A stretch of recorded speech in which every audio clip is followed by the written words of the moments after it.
c'est vrai sur les topographies, mais il y a aussi un aspect important sur les temporalités, comment les choses changent. Et un entretien, en fait, avec Odile Goyer, qui n'est pas officiellement, ne fait pas officiellement partie du numéro, mais qui est aussi dedans et qui est très intéressante. Elle, comme chercheuse, la première chercheuse française en Guinée qui a commencé ses recherches à Conakry en 1979. Elle parle avec Céline Potier, dont elle a supervisé la thèse de doctorat aussi sur la Guinée. Et elle parle, c'est assez personnel en fait, et c'est ça ce que j'aime beaucoup. Elle parle de ses souvenirs assez détaillés, comme elle a été chez l'ambassadeur André Levin au début, comment elle a eu un ange gardien qui l'observait pendant qu'elle feuillait dans les archives. Mais aussi, il y a des réflexions assez intéressantes. Par exemple, c'est quoi les archives? Et pour quelqu'un qui a surtout travaillé sur le temps colonial, en Guinée, en Afrique de l'Ouest plus généralement, ça, c'est très important. Et elle rejette assez clairement le mythe que les archives étaient amenées ou détruites par les Français quand les Français sont départ, quand il y avait le départ et quand il y avait les indépendances. Elle dit que dans les préfectures, dans les archives privées et bien sûr aussi à travers des contacts personnels, on peut toujours trouver des données, mais aussi que ce mythe que les archives étaient détruites, ce mythe fait partie, je cite, de toute cette ambiance de rumeurs, de complots qui caractérise la Guinée et la question du secret. Un aspect qui émerge aussi de cet entretien, c'est la difficulté pour les chercheurs qui travaillent sur le passé postcolonial, si on est pour ou contre Sékou Touré. Je cite une partie ici. Odile dit, ce n'est pas qu'une impression. En Guinée, en tant que chercheur, tu es assigné à être pour ou contre Sékou Touré. Il est difficile d'imaginer une étude historique qui soit méthodologiquement distanciée et analyse le régime en tant que tel. Les étrangers ont parfois une marge de manœuvre plus grande par rapport à cela, et ça bloque tout. J'ai hésité à m'y engager en me disant que je ne maîtriserais pas cette complexité, tout en lisant beaucoup et en étant intéressé. C'est peut-être une lâcheté. Et là, elle finit. Mais cet aspect de singularité de la Guinée autour de cette mémoire très ambiguë autour de Sékou Touré est quelque chose qui émerge en tant que ce qu'elle appelle un nœud. Donc la difficulté d'avoir des discussions fructueuses parce que tout est tellement politisé et ça entre dans les rivalités entre chercheurs que c'est un des nœuds de l'histoire qui sont au centre de la recherche sur la Guinée. Mais à la fin aussi, elle reste assez optimiste sur les collaborations, surtout au sein des nouvelles générations. Et en ce sens, j'aimerais bien continuer avec un article que j'ai beaucoup aimé de Anna Desertine et Kabine Fofana euh, sur les loyautés et trahisons militaires, une lecture spatialisée des relations de pouvoir au sein de l'armée guinéenne. Anna Desartine, elle est à l'IRD, au Institut national d'aménagement et d'urbanisme à Rabat, et Cabinet Fofana, comme la plupart d'entre vous vont savoir, est le président de l'Association guinéenne des sciences politiques et directeur de stratégie à FIN. En fait, leur étude est assez intéressante parce qu'elle se base sur une base de données assez impressionnante, 70 entretiens directifs et semi-directifs sur les conditions matérielles de vie réalisées entre 2017 et 2022 avec des officiers, des sous-officiers et des militaires de rang, puis des données ethnographiques après 3 mois de terrain dans différents camps militaires entre aussi 2017 et 2019, et puis un grand corpus de sources médiatiques. Et en gros, les auteurs, ils décrivent l'économie politique de l'affectation, c'est-à-dire comment est-ce qu'une affectation d'un camp à un autre change le statut politique d'un militaire, surtout quand il est haut gradé. Euh, et pour moi, par exemple, qui n'est jamais, bon, juste certains temps entré dans un camp militaire à Conakry, la diversité d'observation est assez intéressante. Euh, Si on prend le camp Sundiata Keita de Cancan, un des officiers le présente, par exemple, comme un camp de prisonniers. Les militaires là-bas n'avaient pas reçu de tenue depuis 5 ans, de tenue neuve. Et comparé au camp Samori ou le camp Someria à Kindia, c'est toute une autre situation. Donc, le point principal, c'est que c'est un monde très hétérogène et à travers les affectations, mais aussi qui peut aller à l'extérieur, qui doit aller à l'extérieur pour se former et qui reçoit quelle sorte de statut en tant que militaire. À travers ces dynamiques, les auteurs témoignent l'enchevêtrement, je cite, l'enchevêtrement des champs politiques et militaires en Guinée, où il est parfois bien difficile de distinguer le jeu politique des militaires de celui des politiciens. En même temps, l'argument clé, c'est que la spatialité, c'est une focalisation qui permet de comprendre les enjeux politiques, même mieux que si on se concentrerait seulement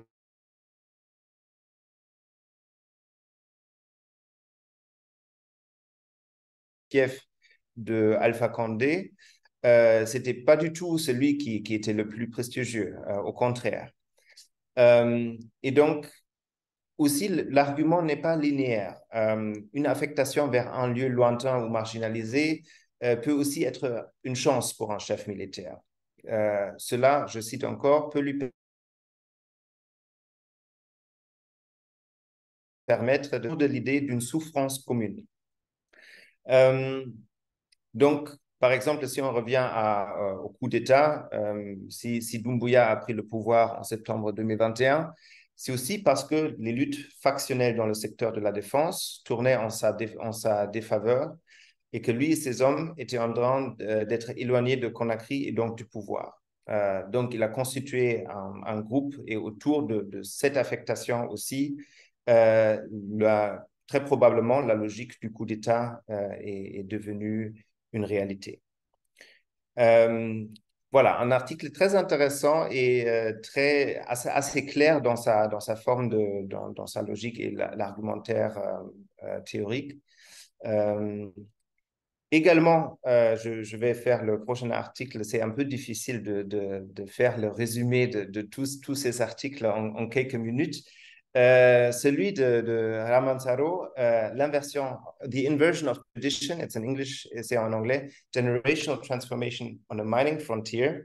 En français, l'inversion de la tradition, transformation générationnelle sur une frontière minière. Même si le mot frontière c'est un peu plus riche que frontier, c'est un peu plus riche en sens que frontière. C'est vraiment l'idée d'un au-delà, surtout d'un au-delà d'une politique, d'un contrôle politique. Ramon qui est parmi nous et qui pourra peut-être aussi intervenir après, est professeur d'anthropologie sociale à Oxford.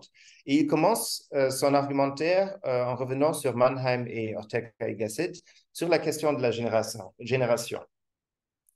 Donc, normalement, l'idée anthropologique classique veut que les jeunes apprennent des vieux. Mais Saro, il voit qu'en fait, surtout dans la modernité occidentale, dans le XXe siècle, on peut observer le contraire. Les jeunes, en fait, enseignaient très souvent les vieux. Que ce soit aujourd'hui aussi dans le cadre de la technologie, il y a comme une inversion. Et pour l'auteur, c'est quelque chose d'important de ne pas oublier l'histoire dans tout cela. Je cite ou je traduis en fait en français. À mon avis, sans nier que l'homme est évidemment un être biologique, l'histoire doit prendre le dessus dans l'analyse des transformations sociales. Affirmer que telle ou telle société d'Afrique de l'Ouest est en soi gérontocratique est un pur essentialisme ahistorique. N'importe quelle société peut avoir été gérontocratique en 1950 et totalement démocratique et favorable à la jeunesse en 2022. Et c'est là où il se concentre sur l'exemple des Bagas. Dans les sources coloniales, les Bagas sont présentés par les administrateurs, les missionnaires et les anthropologues comme terriblement gérontocratiques, presque abusifs. et que même le statut ethnique, si on veut, être Baga, c'est lié à l'âge. C'est-à-dire il faut être initié pour être Baga. En 1950, il y a une rébellion de la jeunesse dans le monde entier. Et en Guinée, elle est particulièrement forte dans le sens où, à travers le RDA, il y a une sorte de mise en question des rites et de la religion, soi-disant traditionnelle des Bagas. Et il y a une rébellion iconoclaste entre 1956 et 57. Et à travers cette rébellion, il y a vraiment un bouleversement de la société qui fait qu'il n'y a plus d'initiés. Et donc, en quelque sorte, il n'y a plus de baga.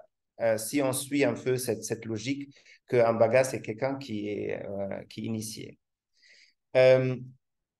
Donc, Saro, il trace ce cheminement à travers les différentes années.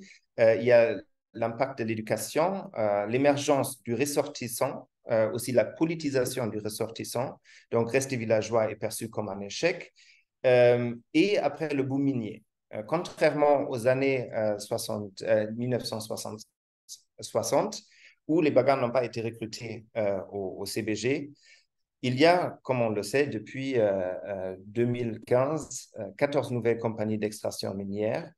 Et ça fait qu'il n'y a plus cette frontière de mangrove.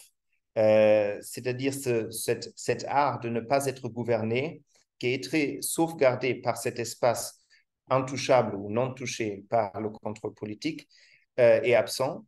Et donc aujourd'hui, la logique principale qui règne, c'est la grève, ou en anglais, the riot, c'est-à-dire la façon de se rebeller. Et Sarro, il insiste, et je trouve ça très important et très intéressant, il insiste sur l'aspect communal ou de l'activité communautaire qui donne du sens. C'est-à-dire le sens dans la grève, qu'est-ce qui se passe véritablement? C'est ça la question principale avec laquelle termine cet article. Pour finir, le dernier article de Gabriel André, c'est un très bel article d'un doctorant au Centre des recherches internationales de Sciences Po, intitulé Il faut qu'on sache que chacun est libre. Pratique wahhabite, quête d'émancipation sociale et mémoire de l'esclave dans le Fouta Djallon. Donc, encore un autre espace dans lequel Gabriel André analyse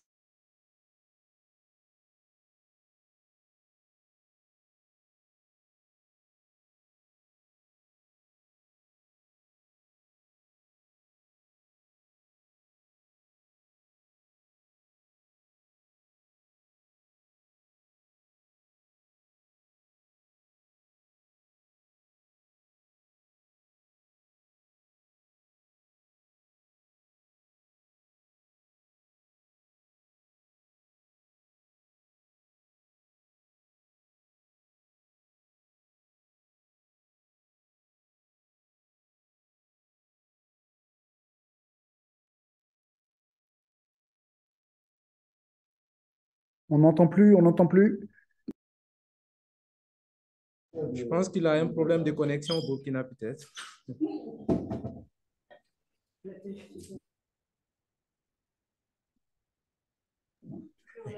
Il a quitté, ouais. Il doit se rebooter probablement.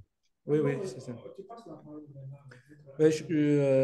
En attendant, oui, oui, il ne lui reste qu'une minute pour intervenir. Est-ce qu'à ce moment, on pourrait passer la parole à professeur Raymond Saro pour 5 minutes en attendant que Dr Samparé intervienne? Oui, bonjour. Est-ce que vous me voyez? Oui. On vous entend. Et tu es tout beau. On te voit, tu es tout beau. D'accord, merci, merci. Non, je voulais remercier vraiment le résumé des articles qui, en fait, a été brillant parce qu'il fait parler les articles les uns avec les autres aussi. Euh, de mon côté, oui, peut-être j'ai un peu regretté de ne pas avoir fait l'effort de l'écrire en français, mais c'est pénible pour moi d'écrire en français. Et je l'ai fait en anglais avec le problème principal qui a été bien souligné, du concept de frontier, qui est un concept très mobilisé par l'histoire politique américaine, et même par l'histoire américaine en général, et que, d'une certaine manière, a une résonance aussi avec l'histoire de mon propre pays, de l'Espagne, où, comme vous le savez, peut-être dans le sud de l'Espagne, il y a beaucoup de villages, d'endroits qui s'appellent de la frontera. Et alors, il y a toute une histoire de l'idée de frontière et de frontera en espagnol qui n'a rien à voir avec l'idée de border ou de frontière dans le sens français, de la ligne divisoire. C'est plutôt le contraire, c'est ce qui est au-delà de la limite. Le terrain qui n'est pas exploré, le terrain qui n'est pas encore humanisé. Alors moi, dans mes études sur les Bagas depuis 92, j'ai vu la région de mangrove comme une frontière dans les sciences américaines, comme une zone à humaniser, à domestiquer. Et je vois les Bagas, enfin les Bagas, les Nalou, les Balantes, beaucoup de peuples de mangrove qui ont été vraiment des maîtres de l'humanisation, de la domestication de cet espace, de cette frontière. Et il faut constater que l'idée de la frontière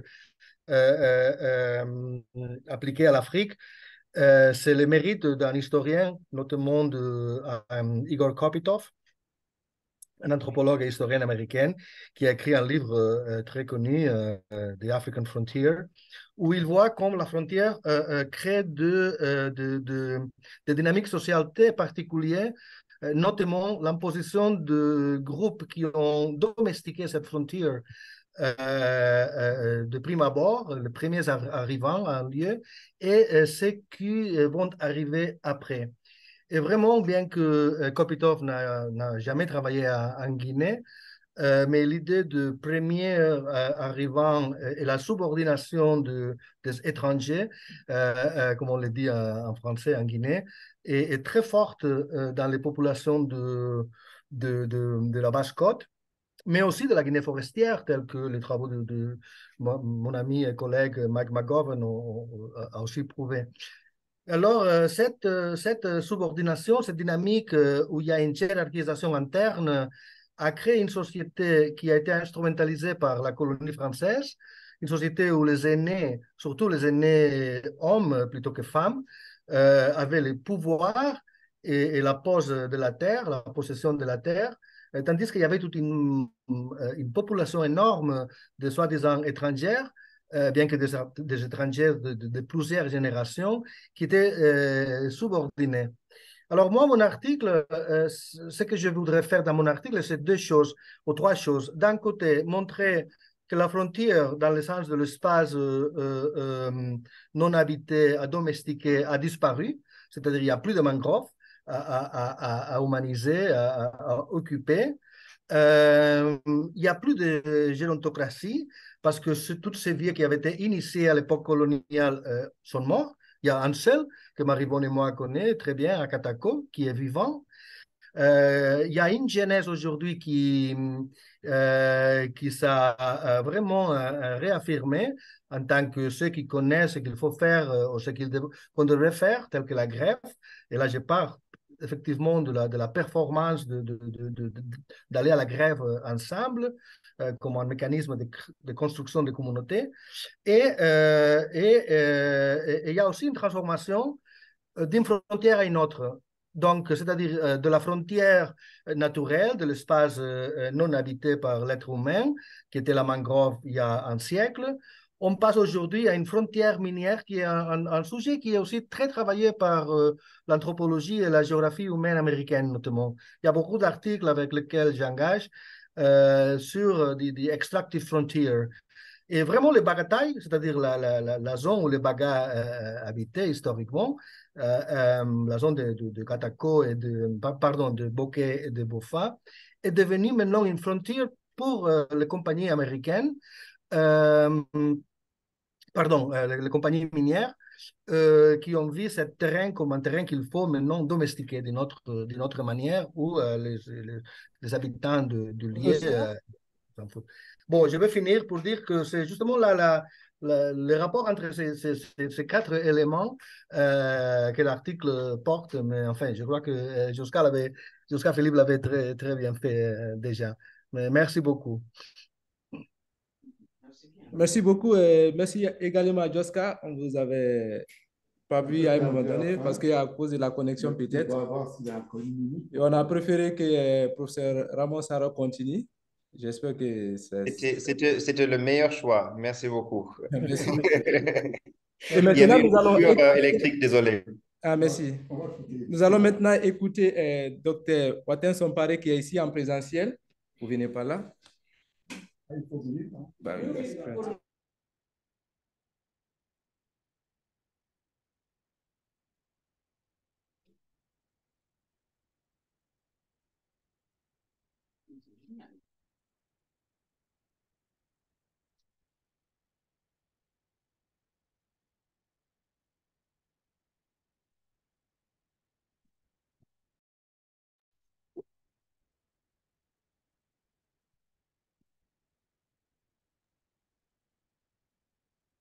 Pour le moment, on n'entend pas. Voilà. Merci. C'est bon maintenant? Oui. Oui, OK. Allez-y. Voilà. Donc, je disais tantôt que je remercie vraiment Philippe Joska et Vincent qui ont eu l'idée de publier, de publier ce numéro de la politique africaine concernant la Guinée à un moment important de notre histoire. Oui. Et donc, ils m'ont associé à ce projet que j'ai trouvé très, très intéressant. Et ça a été très laborieux, mais comme vous le savez, la rédaction d'un article, c'est un moment aussi d'apprentissage et un moment d'humilité où on apprend beaucoup de choses. Et donc, moi, dans mon intervention, je sais que vous avez déjà lu mon article, ou vous allez le lire, mais étant un jeune enseignant, je vais privilégier en même temps la formation en vous montrant comment nous sommes parvenus à construire cet article-là. Cet article a été construit par moi et par Esther. Et effectivement, quand ils m'ont fait la proposition de participer, moi, je voulais d'abord travailler sur la politique, la politique de la communication de la jeune dans une perspective d'anthropologie juridique.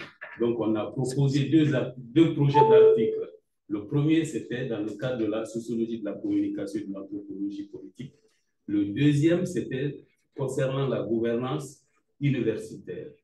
Et comme ce numéro privilégiait plutôt les régions, en dépassant l'idée selon laquelle toute la vie politique se résume à Kalou et à Conakry. Donc, cette fois-ci, nous avons privilégié les régions. Et en privilégiant les régions, on a compris que la démarche était très, très intéressante, d'autant plus que le régime d'Alpha Condé avait pu, pendant ce régime, il y avait une forte connexion entre les régions et Conakry à travers sa politique de la fête tournante. Et surtout, ce qui fait la particularité de Kankan, Kankan a été à la fois successivement un bastion et un fief. De l'opposition, c'était un bastion. Et donc, maintenant, il fallait partir d'une question de recherche. Et ma première question était d'analyser la gouvernance politique d'Alpha Condé avec Esther. Mais au départ, j'avais plutôt une vision un peu critique. une vision critique. Cette vision-là, surtout lorsque le coup d'État vient de se passer, tout le monde se focalise sur le seul responsable. Alpha Condé, Alpha Condé, Alpha Condé. Qu'est-ce qu'il a fait? Je voudrais. Hein, et voilà. Donc, je tendais à critiquer, voire à dénoncer, parce que ça nous arrive souvent, les anciens chercheurs des pays africains où il y a beaucoup de problèmes, vous êtes engagés, vous voulez que les choses s'améliorent. Alors, si vous étudiez les réalités de votre pays, vous pouvez être amené à vous contenter de critiquer et finalement faire les choses de manière unilatérale. Hein? Et on peut expliquer sans pour autant se contenter de dénoncer. Et je me souviens d'une discussion avec Frédéric quand il m'a dit, mais Abdoulaye, à te lire, quand il a lu mon direct, on sent tout de suite que tu n'aimes pas Alpha Condé. Mais est-ce qu'il n'a pas trouvé toutes ces réalités aussi? Est-ce que c'est lui qui a créé tout ça? Donc, ce n'est pas Alpha Condé qui a créé toutes ces réalités. C'est pourquoi cela m'a amené à me poser cette question, centrale en disant comment le projet de concentration du pouvoir et de sa confiscation s'est conjugué avec les stratégies d'accès aux ressources de l'État et de promotion des cadres guinéens. Et nous avons fait notre analyse à partir de l'université de Kankan. Nous avons étudié la gouvernance universitaire de façon générale, mais surtout en se focalisant sur le cadre de Kankan. L'exercice n'était pas facile. Il fallait aussi, dans notre première version, on voyait qu'on ne voulait pas du tout, parce que j'ai été protagoniste de la vie universitaire. Esther était enseignante, elle donnait des cours, elle est aussi mon épouse, donc elle est quelque part de mon côté. Et moi, j'étais vice-recteur chargé des études, donc j'étais engagé comment dire, à l'université comme fonctionnaire, mais en même temps, je suis enseignant-chercheur. Donc, il fallait objectiver ma position. Et il fallait objectiver ma position, notre position. C'est ainsi que nous avons opté pour la participation observante. Vous le savez, il y a les premiers anthropologues, c'est eux qui ont créé l'observation participante en s'intégrant dans une communauté, en participant à la vie d'une communauté, tout en étudiant les populations de celle-ci. Mais l'observation participante est de plus en plus rare. Par contre, on peut faire de la participation observante. Il y a des gens qui ont produit des œuvres importante de l'anthropologie. Je pense à Evans Pritchard. Evans Pritchard, il voulait administrer les Lumières. Il ne comprenait pas la hiérarchie. C'est une société très égalitaire. Ils avaient une stratification très compliquée. Donc, il a étudié les Lumières en vue de mieux les gérer. Donc, quant à nous, nous n'avons pas le génie, bien sûr, d'Evans Pritchard, mais on voulait comprendre la réalité. Je voudrais gérer l'université en tant que vice-recteur chargé des études. C'était dans une université où il y a eu beaucoup de grèves, beaucoup de mouvements, beaucoup de révoltes. En 10 ans, on a changé, je crois, 5-6 recteurs. La durée moyenne d'un recteur à l'université de Kankan est de 2 ans en moyenne, sauf Koza qui a fait 14 ans. Donc, nous nous sommes intéressés donc à cette université-là en tant qu'enseignant-chercheur, mais aussi en tant que vice-recteur chargé des études. Et Esther était enseignante. Et nous avons poursuivi deux objectifs. Celui de gérer l'université en maintenant le cadre. Moi, ce qu'on m'a dit au ministère, quand j'ai été nommé, je suis venu avec mes projets, ils m'ont dit, mais votre objectif principal, c'est de calmer d'abord les choses. Mais comme on le dit aussi en sociologie du travail, dans une organisation, les acteurs ne suivent pas un seul objectif. C'est l'objectif général de l'entreprise, par exemple. On peut être porteur de nos propres objectifs spécifiques. Nous aussi, nous étions porteur de cet objectif-là de développer la recherche à l'université de Cancan, tout en améliorant les qualités des enseignements. Donc, telle a été vraiment notre posture. Et ça nous a amené à comprendre d'abord la situation de l'université. L'université est située dans une ville, une ancienne ville, pour ne pas dire la première grande ville de Guinée, parce que Cancan est plus ancien que Conakry depuis 1666. La ville a été fondée par comment dirais-je, les Manikamori, les Kaba, les shérifs ont fondé la ville auprès des Condés, des sédentaires, agriculteurs. Et c'est une ville qui a une tradition musulmane, mais aussi une tradition libérale, où il y a un certain conservatisme. C'est ce conservatisme-là qui a amené les notables de cette ville, depuis 1958, à prendre beaucoup de distance avec le premier régime de Sékou Touré. Amadou Kake en parle dans son ouvrage Le tyran, que le shérif avait prédit que Sékou Touré, pendant son règne, sa main serait couverte de... Voilà. Donc, ils avaient leur distance. Et à mon avis, et plus tard, comme c'est une ville de négoce, ce sont des commerçants, c'est une ville de tradition libérale, ils se sont opposés à la politique de Sékou Touré. Voilà. Donc, ils ont résisté, ils ont même été diabolisés en disant qu'ils sont des charlatans. Vous voyez? Voilà. Et ils ont résisté. Et quand il y a eu l'événement de 4 juillet, en tant que Malinké, ils se sont opposés, après avoir accueilli d'abord très bien la politique libérale de Lansana Conté. Mais après les événements de 85, ils avaient pris leur distance aussi. Et ce sont ces réalités-là sur lesquelles Alpha Condé s'appuie pour faire de Cancan un bastion, parce qu'il y avait déjà une culture libérale, une culture, et l'idée de bastion renvoie à l'idée de comment dirais-je, d'opposition, hein, rapport de force. Donc, il a pu s'appuyer sur ces réalités pour créer un rapport de force. Alors que si vous prenez le fief, ça renvoie à l'idée d'une localité où le président il est très populaire et ils ont le pouvoir. Et c'est un lieu d'échange de services, de réciprocité entre l'État et toute la clientèle politique. Donc, cette université se situe dans cette ville-là, qui exerce beaucoup d'influence sur l'université de Cancan. Beaucoup d'influence, parce qu'il faut respecter la tradition, les chefs, il y a des interférences. Donc, cela crée une tension entre les normes officielles et académiques de l'université et les normes que des savants appellent les normes pratiques. Les réalités socio-culturelles, il y a cette tension. Et l'université se retrouve dans cette situation. Il y a les notabilités. D'abord, pendant le premier régime, l'université a été politisée.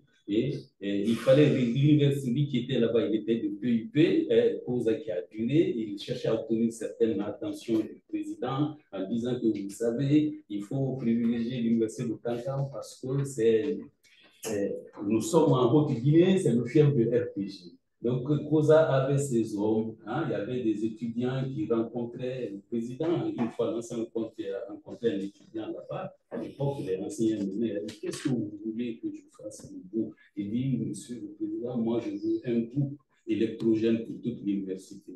Vous voyez? Donc, il avait ses hommes, il fallait, pour obtenir rapidement des subventions, il jouait sur ça. Il avait ses informateurs. Le président Alpha RPG aussi avait ses étudiants là-bas, tels que Bantamasso. Ils étaient là-bas. Donc, l'université devient un champ politique où les acteurs politiques s'affrontent.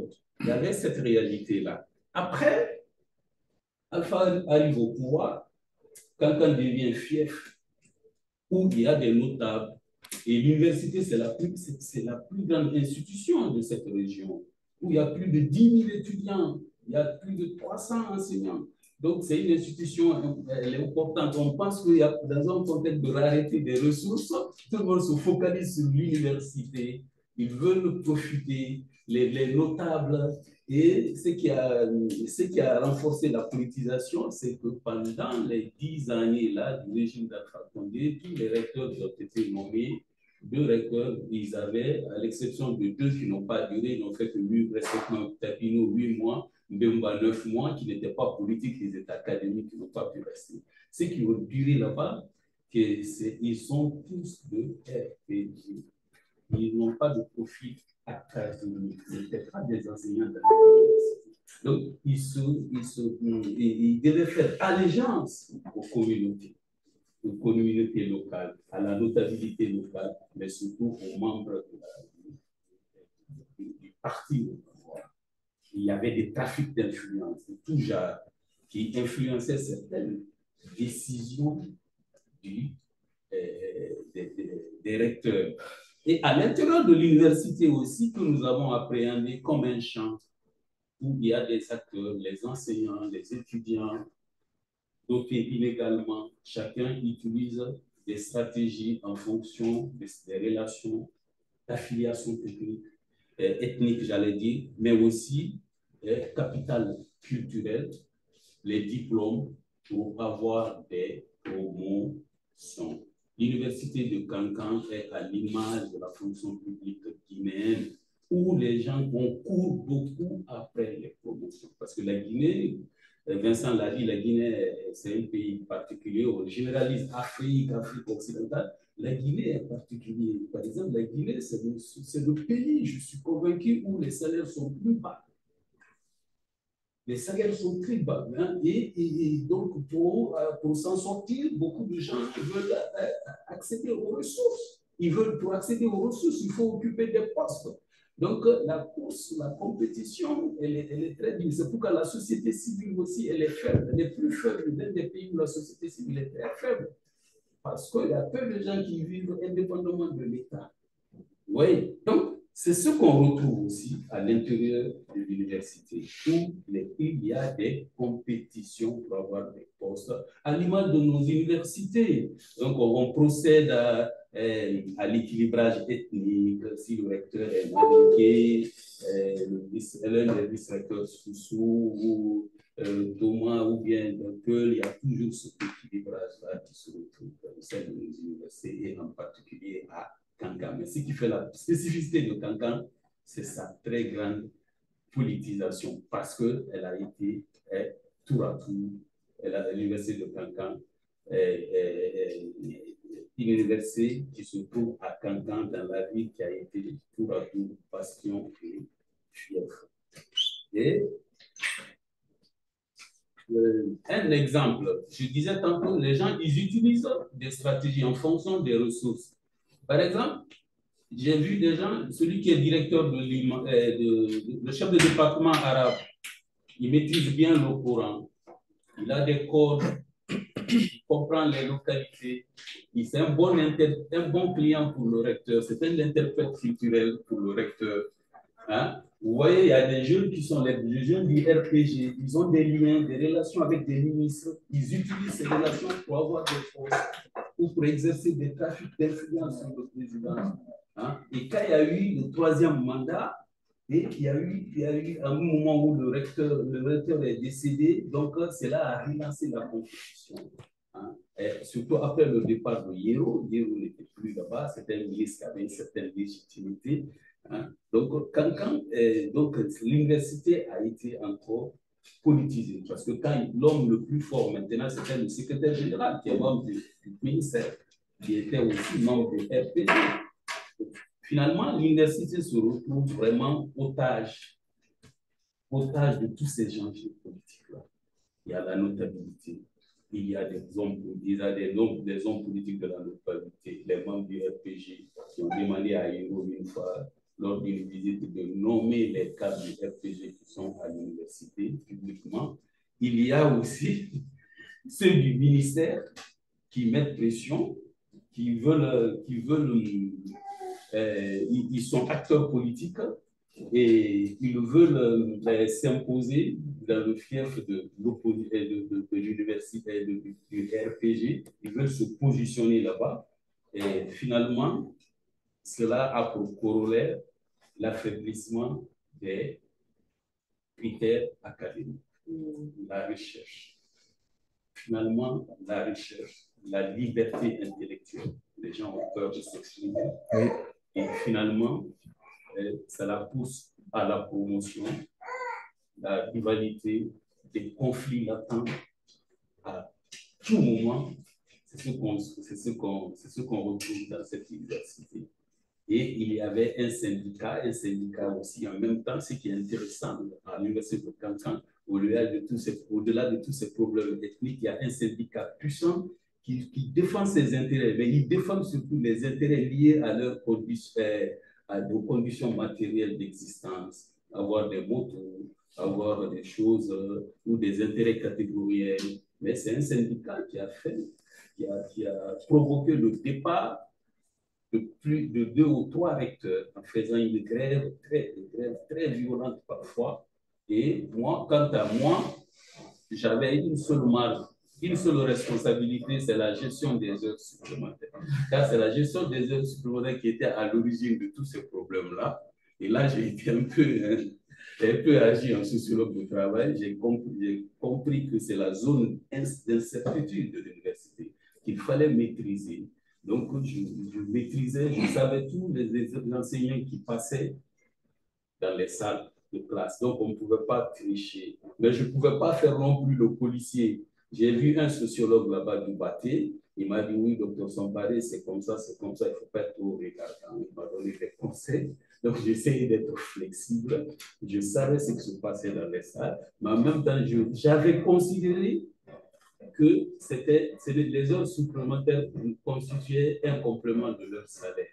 Donc, il ne fallait pas toucher les heures supplémentaires dans un contexte d'altérité entre les pédagogues et les financiers. C'est ce que l'article montre aussi. Dans nos institutions, que ce soit à Conakry, mais plus marqué à Cancan, parce qu'à Cancan, ils ont peu de possibilités. Ici, moi, j'étais là, je ne fréquente jamais, je n'ai jamais fréquenté les services financiers, mais à l'intérieur, ils n'ont pas de projet. Donc, tout le monde va dans tout le monde pense qu'il y a beaucoup d'argent. Hein? Dans un contexte de manque de transparence, donc on surestime les moyens de l'université. On dit les financiers, ils ne sont pas enseignants et ils viennent ici, c'est pour profiter des ressources de l'université. Donc, quand ils font des grèves, ils demandent le départ et du recteur et tous les financiers. Voilà, donc c'est ça l'altérité. Eux aussi disent qu'ils n'aiment pas travailler, ils ne pensent qu'à l'argent, l'argent, l'argent, l'argent. Donc, on a été témoin aussi de cette relation de rivalité et d'altérité entre les enseignants et les trucs. Et Esther, qui est plus anthropologue, elle est occidentale, elle prenait note, elle a pu ressortir cette altérité-là. Et cela nous a amené aussi à saisir l'identité des enseignants de Cancan. L'identité en tant que définition de soi par rapport aux autres. Donc, quand je les compare aux enseignants de Conakry, par exemple, et c'est des gens, ils sont dépendants, ils ont une forte identité parce qu'ils ont été orientés là-bas pour étudier d'abord, à un moment où la vie était difficile. Donc, ils sont au départ frustrés. Et ils ont partagé les conditions de vie et de travail très difficiles là-bas. Et cela est constitutif aussi de leur identité. Hein? Et ils ne bougent pas. Ici, on ne se voit même pas entre collègues. Mais quand tu ne peux pas aller à l'université, quand tu vas à l'université, tout le monde te voit. Vous venez, vous vous retrouvez sous le manguier. Dans l'après-midi, on arrête tous les cours. Voilà, il dit, là-bas, on arrête les cours. Il y a 14 heures, c'est dangereux, il faut faire. Hein? LMD partout, c'est 3 heures, 3 heures. Voilà, il fait chaud. Et les gens restent sous les manguiers. Et ils ont une certaine capacité de regroupement qui est très rapide. Et ça, c'est un atout pour le syndicat. Ils communiquent, ils sont toujours ensemble. Il y a peu de loisirs là-bas. Hein? Donc, cela est constitutif vraiment de leur identité. Chacun a une moto. Les jeunes enseignants comme vous sont souvent mariés, en général mariés. Certains ont souvent 2 femmes. Et donc, ce qui matérialise vraiment leur sédentarisation. Ils sont sédentaires. Ils ont peur de quitter Cancan. ils essayent de vivre là-bas avec les moyens de bord, tout en profitant de l'université et en montant des activités. Il y a des entrepreneurs parmi eux, et, etc., etc. C'est des gens aussi très élégants. Voilà, à Cancan. Je ne veux pas dire que vous n'êtes pas bien habillés, mais si vous partez à Cancan, ils sont sapés, Et j'ai compris quand ils m'ont nommé, j'ai des collègues de Kofi Annan, ils sont là-bas, ils m'ont dit, mais tiens, les gars, docteur Sampare, il faut vous habiller bien là-bas, me connaissant. Donc, quand j'ai été, je trouvais tout le monde comme si tous les jours à l'université, c'est comme s'il y a la fête là-bas. Tout le monde est habillé, c'est des médicaments, oui. Donc, c'est quelque chose qui nous a amené donc, également à saisir les identités des enseignants de Cancan dans une perspective comparative avec leurs collègues de Conakry. Voilà. Donc, tel a été vraiment notre apport dans cet article-là, vraiment. Et je vous remercie pour votre attention. S'il y a des points sur lesquels je peux revenir, il n'y a pas de problème. Merci beaucoup. Merci. Bon, puisqu'il est en présentiel, c'est cette discrimination qui a eu lieu, il est en présentiel et on le voit. Oui, effectivement. Il y a le professeur Frédéric Lomarcy qui veut s'excuser puisqu'il est à Tana, à Madagascar. Et, il doit avoir une autre contrainte ailleurs. Bon, nous allons d'ailleurs maintenant passer au temps de discussion des professeurs Moustapha Keita Diop et des docteurs. Bon, bientôt. Bon. Et de M. Barry, si vous voulez. Voilà. Mais nous allons commencer par le professeur Moustapha Keita Diop. Vous avez tous les deux 15 minutes. Donc, en 30 minutes, nous devons finir. Merci. Oui, merci Laurent Foudiono pour m'avoir donné la parole. Moi, je suis très heureux parce que...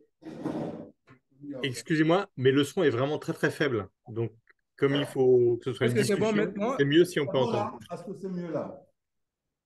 Toujours. Attendez. Ça, c'est mieux. Ici, là, c'est mieux, je pense. Allez-y, parlez. Je peux me déplacer. C'est bon aussi? C'est mieux, oui, beaucoup mieux. Hein? Oui, est-ce que Vincent, ça va mieux là?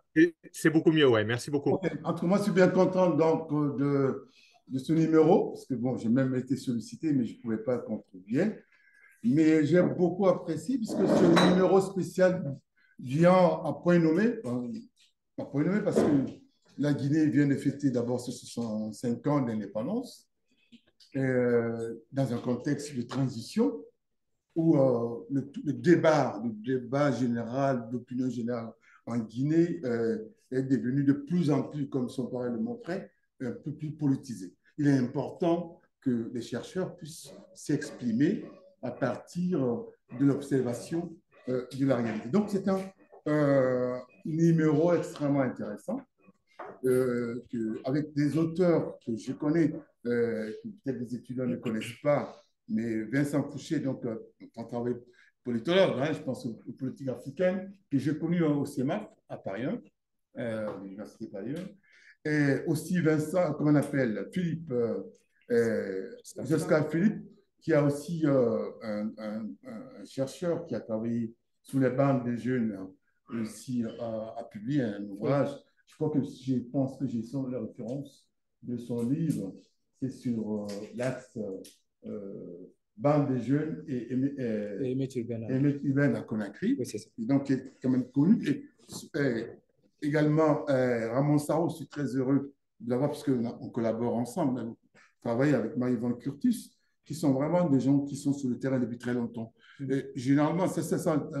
Et dans cette contribution, on voit aussi cette différence de terrain de longue durée aussi, qui font que parfois, il y a certains auteurs qui arrivent quand même à décrire des situations extrêmement intéressantes. Donc, on a des articles que je connais aussi, qui a travaillé sur le foncier en Haute-Guinée et qui est aussi quand même sur le terrain, qui travaille à l'IRD. C'est Kabila Fofana que je ne connais pas et Gabriel André. Mais dans tous les cas, c'est un numéro extrêmement intéressant puisque c'est un numéro qui interroge en fait les relations entre l'État et la société en Guinée à partir d'une lecture au ras du sol, c'est-à-dire d'une description de la place et le rôle que jouent les acteurs locaux à tous les niveaux dans ce système politique qui est décrit globalement et qui est parfois réduit. Et là, Anna Besser tout le montre très bien. Hein, et même aussi, comment on appelle, Gabriel André, au-delà de l'ethnie, parce que tout le monde, c'est vrai que Vincent le disait, l'ethnisation, mais c'est que ça masque aussi des enjeux très complexes au niveau local et au niveau du système. On le voit même au niveau politique. On voit des alliances qui se forment au-delà de l'ethnie. Et ça, c'est important à le souligner. Et l'article a cette particularité de mettre l'accent sur vraiment les enjeux locaux en dehors de Conakry. Et en dehors de Conakry, parce que là, on rentre dans une grande question sur le rôle et la place de l'État. Et ce que je voulais dire, moi-même, l'échec de ce que j'appelle l'État-nation en Guinée. Bon, un peu partout en Afrique, mais là, on voit que l'article met en évidence, à partir des réalités locales, l'échec, je le dirais bien, de l'État-nation. C'est-à-dire qu'on a voulu construire par le haut et pas par ses fondations en s'appuyant sur la réalité locale. Parce que et ça, je voulais aussi signaler ici l'ouvrage de Thierry Michelon, Quel État pour l'Afrique, qui montre bien que l'Afrique est passée à côté de quelque chose de très important. Et je le cite parce que c'est extrêmement important de le montrer ici, que l'idéologie coloniale, reprise à peu près intacte par les dirigeants des jeunes États africains, reposait sur un postulat fondamental: les institutions étatiques, centralisatrices, importées d'Europe, allaient rapidement briser les traditions africaines. C'est-à-dire que l'objectif de l'État-nation, c'était d'abord de réduire les solidarités traditionnelles à la base. C'est-à-dire que c'est une construction artificielle qui ne correspond pas à la réalité. Pour simplifier, il dit très bien qu'en Europe, la nation a précédé l'État. Et en Afrique, c'est l'inverse. C'est que c'est l'État qui a précédé, en tout cas, qui s'est mis au-dessus des communautés. Et on le voit très bien dans les zones minières, là, comment l'État réduit les communautés en néant. Et je dirais même que l'État est contre la société en Afrique, puisque l'héritage de l'État, parce que l'État vient de l'État colonial, c'est un État qui est axé essentiellement sur, disons, sur l'exploitation et l'exportation de nos ressources naturelles. D'ailleurs, on a dit souvent qu'il faut déconstruire cet État hérité de la colonisation. Et cet État n'est pas déconstruit. Il a été utilisé par l'élite contre sa propre société. Et donc, du coup, l'esprit colonial n'a pas été déconstruit dans la construction de l'État. Donc, et quand vous montrez les contributions, le montrent très bien à la base. Je vais très rapidement, parce que le temps ne permet pas, mais Vincent Fouché, dans son texte La Guinée contemporaine entre autorité électorale et pouvoir militaire, décrit vraiment, bon, d'un côté, l'échec de la transition du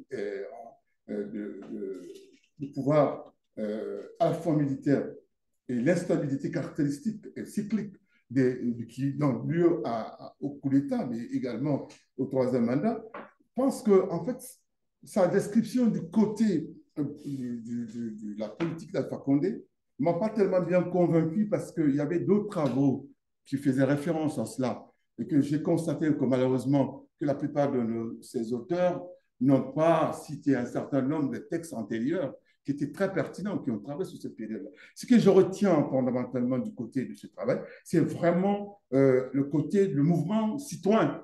Parce que là, je pense que Vincent aurait pu se concentrer son texte, mais c'est une question que je pose, qui est sur cette question du Fonds national pour la défense et la démocratie, qui montre bien et qui peut revenir là, parce que c'est de l'actualité. Mais il y avait des textes antérieurs qui décrivaient très bien la spécificité, le fonctionnement de l'État, les transitions politiques, je ne citerai pas. C'est donc même, je suis auteur avec d'autres, mais pas parlé que de moi, mais j'avais dit qu'il n'y avait quand même pas eu beaucoup d'efforts en amont sur cette première partie, sur ce qu'on appelle l'autoritarisme électoral, puisqu'il y avait des textes et qui avaient déjà bien analysé antérieurement et qui sont en fait un peu regrettables quand même parce que je trouve que quand on écrit du côté international, on ne fait pas beaucoup d'efforts pour citer les acteurs, les auteurs locaux. C'est un peu déplorable parce qu'il y a quand même une production locale extrêmement intéressante et qu'on ignore parfois en citant d'autres auteurs. Je ne reviendrai pas suffisamment sur ce qui est là. Mais pour Vincent, ce qui m'intéresse, c'est simplement pour dire que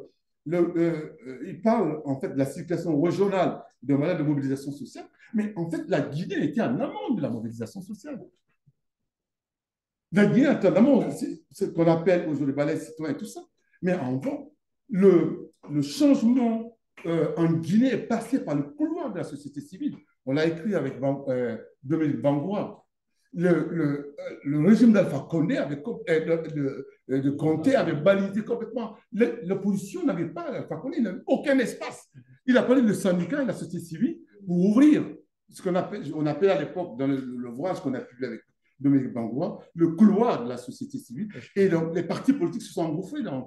Et l'accord de Ouagadougou a montré bien qu'il fallait compter avec la société civile guinéenne. Sauf que la société civile guinéenne a été la première société civile, malgré on a parlé de la faiblesse, mais en tout cas, pour la première fois, les Guinéens, de façon générale, ont dépassé la question ethnique pour parler des questions économiques et de changer le régime. Donc, le changement en Guinée est passé, même si ça a été récupéré par les politiques après, et qu'on a connu tout ce qui a été décrit comme échec, mais c'est par la société civile, par le mouvement social syndical, que le changement politique en Guinée, et qui maintenant contamine les autres pays. Donc c'est l'inverse. La circulation de la mobilisation sociale est venue d'abord, pendant cette période-là, par la Guinée. Donc je voulais signaler cela pour dire que ça a été déjà réfléchi, même si peut-être les auteurs, ne faisant pas souvent parfois d'efforts pour lire un peu les textes antérieurs, montrent bien que la Guinée était déjà en amont, bien sûr, de cette.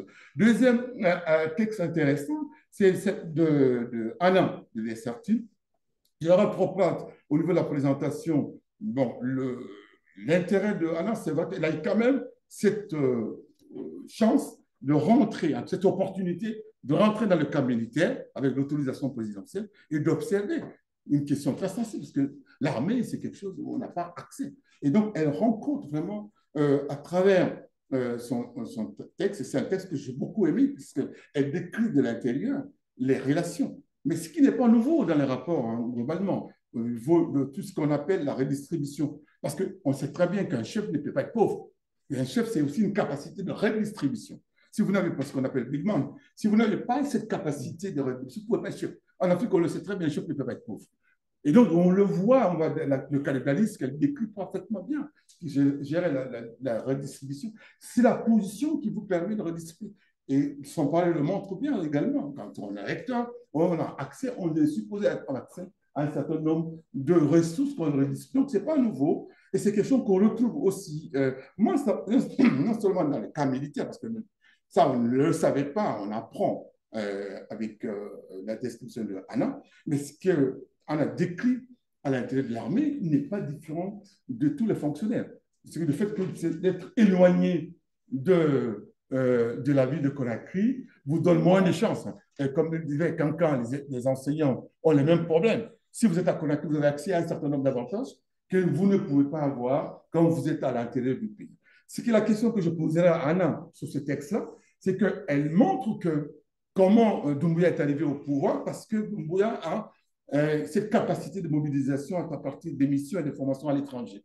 C'est ce qu'elle appelle le capital de l'extraversion. Et cette qualité, citer le nom de Konaté, tous ceux qui sont arrivés au pouvoir en jouant sur cette question de réseau international, d'accès au. Je voulais poser la question à Anna, est-ce qu'aujourd'hui, avec les gens qui sont formés en France, en Russie, est-ce que la France aime, en fait, le fait d'être formateur ou être formé en France ne pose pas des questions de savoir est-ce que quelqu'un qui est formé en Russie peut accéder au pouvoir politique, peut faire un coup d'État, est-ce qu'il est légitime, comme on le voit au Mali, est-ce que ça ne pose pas de problème, hein, parce que être formé en Russie, être formé en France, aux États-Unis, est-ce que ça n'est pas un enjeu à l'intérieur du camp? Et ça n'a pas été suffisamment analysé par rapport à la question qui était posée. Pour s'emparer, je vais très rapidement, j'apprécie bien sûr, il est présent, bien développer son texte.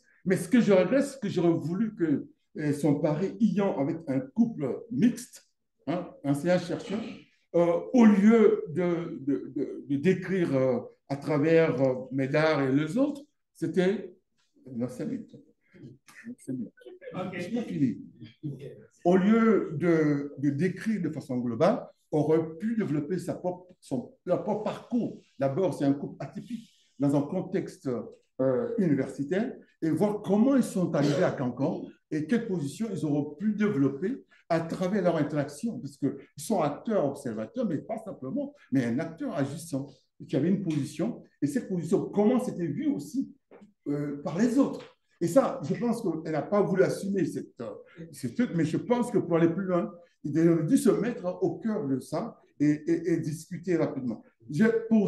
Pour Ramansaros, pour aller vite, parce que le temps ne me permet pas d'aborder toutes ces questions-là, c'est la question d'inversion des traditions. Est-ce que, puisqu'il est là, est-ce qu'il s'agit d'une inversion des traditions ou l'inversion de la transmission, des mécanismes de transmission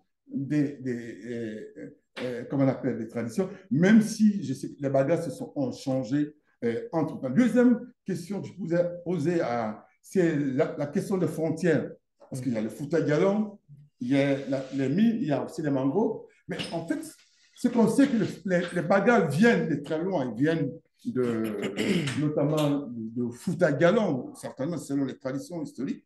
Est-ce que les bagages, finalement, ne se sont pas emprisonnés tout seuls parce qu'il y avait la mer qui les a empêchés de continuer la migration puisqu'ils étaient poursuivis par l'islamisation? Est-ce que cette frontière aussi n'est pas aussi la mer, ne fait pas partir de cette frontière qui les a enfermés et les ont obligés à rester dans cette zone alors qu'ils ont pu continuer à fuir l'islamisation qui les poursuivait depuis le Fouta Djallon? Je termine avec le texte de Gabriel. Est-ce qu'il y a là aussi, bon, c'est un doctorat, je pense qu'il y a encore beaucoup de lectures à faire sur le Fouta, puisque la question, notamment, je voulais signaler aussi le livre de Arsène Camara, Changement social chez les peuples de Fouta Djallon, où en fait, à travers en fait la question de wahhabisme, c'est l'émancipation des anciens captifs, hein, comme nous on les appelait au Fouta Djallon. Et c'est une question qui a été bien traitée par Roger Bott depuis un moment. Mais en fait, moi-même, j'ai travaillé dans les Roumbés, dans les territoires villageois au Fouta, sur les questions foncières. Les questions foncières sont essentielles pour comprendre les relations entre les anciens captifs et le peuple. Donc, je pense que c'est un texte qui m'a beaucoup passionné, ce numéro.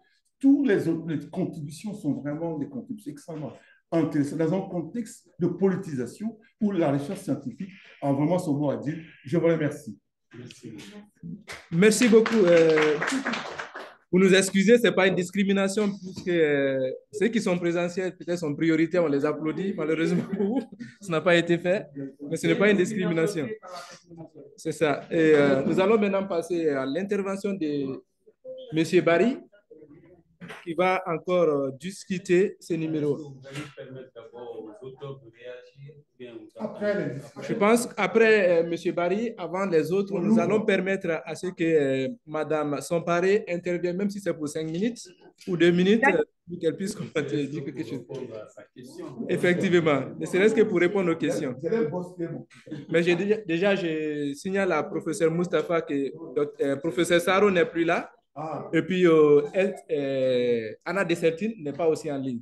Donc, vous allez les rencontrer plus tard pour répondre aux questions que vous avez. Donc, M. Barry, vous avez la parole. OK. C'est pas longtemps.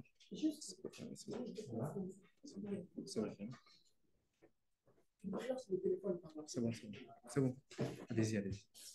C'est bon, merci. Merci pour l'invitation. Je suis à la fois honoré de m'exprimer devant le professeur Diop, pour qui j'ai une grande admiration pour ses écrits sur le foncier, parce que ça m'aide beaucoup dans le cadre des réflexions que je mène sur le secteur minier.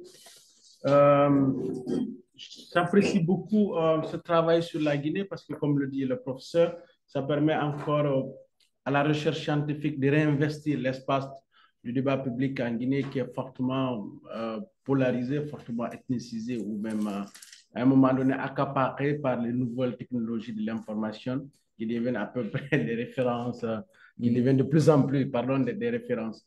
Je m'intéresse plus particulièrement au papier de Saro sur la zone minière de Bokeh, les transformations culturelles qui subissent les communautés Baga et la notion de frontière.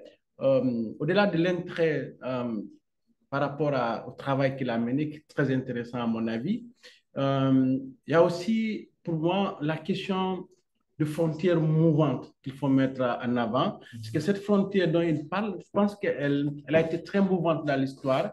Elle est à replacer dans l'historicité de toute la région de Bokeh. Parce qu'en fait, les Baga, même si quand les premiers administrateurs coloniaux leur posaient la question de savoir qui est votre chef, ils disent nous n'avons pas de chef. C'est là, on peut retrouver ça dans les archives de la région de Bokeh avec André Dimugeo, ou d'ailleurs Figarol, qui sont des archives qui se trouvent aux archives nationales de Guinée, ils disent que nous n'avons pas de chef. Mais en fait, cette frontière que les Baga brandissent aujourd'hui, elle est très mouvante parce qu'ils étaient souvent dans ce que les historiens appelaient les guerres dans le Rio Ninez. C'est-à-dire cette région de Bokeh que les administrateurs ont appelé la région de Rio Ninez. Les Baga étaient à la fois tantôt des alliés de Landouma, tantôt les alliés de Nalou, dans cette guerre pour la captation de la rente dans cette région. Donc, ils n'étaient pas complètement absents de ce géopolitique local pour dire que nous, on est dans une frontière protégée par une certaine mangrove. Ils étaient de temps en temps présents dans cette guerre, tantôt alliés au Landouma, tantôt alliés au Nali, dans cette guerre pour la captation de plusieurs formes de rente. D'abord, il y a ce qu'on a appelé la guerre des négriers dans cette région. Voilà. Parce que les Baga, plus ou moins protégés par cette mangrove, ils contribuaient d'une certaine manière soit à construire, à reconstruire les alliances politiques locales.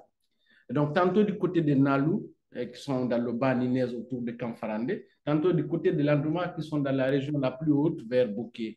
Et donc, ils étaient vraiment présents dans cette guerre de captation de la rente, d'abord la rente négrière, et plus tard, la rente arachidière, puisque vers l'économie du traite au 19e siècle, il y a eu toute une économie de la rente arachidière qui s'est développée.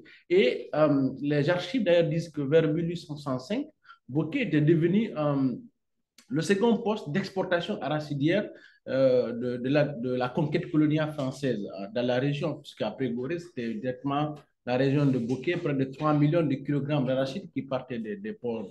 Donc, ils étaient aussi présents dans cette forme d'économie de rente. Donc, ils n'étaient pas comme ça complètement enfermés dans cette frontière. Et cette frontière aussi, elle est multiforme. Elle est à la fois non seulement politique, mais elle est aussi économique, mais sociale également. Parce que quand vous regardez même la configuration de Kamsa, pendant longtemps, les régions de Sangaredi voyaient en Kamsa comme la zone privilégiée. Ça c'est un fait parce que au départ, lorsque la compagnie a construit les principales infrastructures, l'essentiel des infrastructures culturelles et sportives se trouvait à Kamsa. Et Sangaredi, les gens, les travailleurs, quand vous les interrogez, ils étaient obligés de venir tous les week-ends à Kamsa pour se divertir. Ce qui a amené l'entreprise d'ailleurs à redéployer certains investissements culturels vers Sangaredi. Donc cette frontière, elle était également sociale.